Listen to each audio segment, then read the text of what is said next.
আসসালামু আলাইকুম। গতকাল সন্ধ্যাতে আমার একটা কিউট সাবস্ক্রাইবার আমাকে এসে বলছে, "আন্টি আমি আপনার ভিডিও দেখে আপনি আমাকে মেহেদি পরায় দেন।" তো ভাবলাম সাবস্ক্রাইবার যেহেতু এসেছে সেহেতু নিজের সর্বোচ্চ বেস্টটা দিয়ে ট্রাই করতে হবে। তারপরেও তোমরা জানো আমি কোনো প্রফেশনাল হেনা আর্টিস্ট না। তারপরও আমি আমার বেস্টটা এখানে দিয়ে ট্রাই করেছি। চলো সেটাই তোমাদের সাথে শেয়ার করি। আমি যখন লামিয়াকে মেহেদি পরায় দিই তখন আমার এটা মনে হচ্ছিল যে অ্যাটলিস্ট কেউ তো আসছে যে আমার ভিডিও দেখে পছন্দ করেছে, আমার হেনা আর্ট করা দিতে এসছে।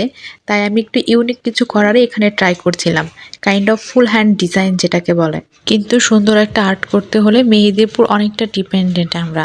মেহেদি যদি সুন্দরভাবে না বের হয় তাহলে আর্টটাও সুন্দর হয় না। এই মেহেদিটা দেখতেই পারছো খুব একটা সুন্দরভাবে কিন্তু বের হচ্ছিল না। মেহেদি দেওয়ার আগে আমি লামিয়াকে আস্ক করে নিয়েছিলাম যে কেমন ডিজাইন তুমি পছন্দ করো, তো ও আমাকে বলছিল যে আপনি যেটা ভালো পারেন বা যেটা ভালো মনে করেন সেটাই। এই কয়দিন আমি বেশ কয়েকজনকে মেহেদি পরিয়ে যে ইমপ্রুভমেন্টটা করেছিলাম ওটা লাগানোরই ট্রাই করছিলাম এখানে। আর ডিজাইন তো মোটামুটি ভালোই আগাচ্ছে। তোমরা দেখে একটু বইলো হ্যাঁ যে কেমন হয়েছে, আসলেও কি আমার ইমপ্রুভমেন্ট হয়েছে নাকি হচ্ছে আগের মতোই আছে। মেহেদি পরানোর সময়তে এই কিউট সাবস্ক্রাইবার আমাকে বলছিল যে আন্টি আমি চাঁদ রাতের দিন এসে আপনার থেকে মেহেদি পরাই নিব, মানে আগে থেকে অর্ডার করেছে। তো আমার শুনে একটু ভালোই লাগলো যে অ্যাটলিস্ট কেউ তো আছে যে এত বেশি আগ্রহ আমার হাতে মেহেদি পরার জন্য।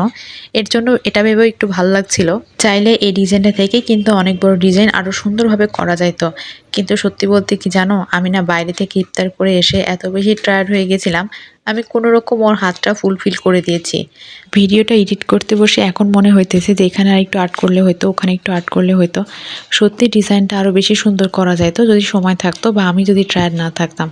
যাই হোক, তারপরেও আমি যতটুকু এখানে আর্ট করেছি নিজের সর্বোচ্চ বেস্টটা দিয়ে কিন্তু ট্রাই করেছি। তো এই দেখো তোমাদের সাথে গল্প করতে করতে আর্ট করাও প্রায় শেষ, মানে শেষ পর্যায়ে। সবগুলো ফিঙ্গারে হেনা আর্ট করলে বেশি সুন্দর হতো, কিন্তু আমি এখানে শুধুমাত্র 3টা ফিঙ্গারে হেনা আর্ট করছি। পরে মনে হলো যে না, 5টাতে দেওয়া উচিত ছিল, তাহলে মেহেদিটা দেখতে আরও বেশি সুন্দর লাগতো।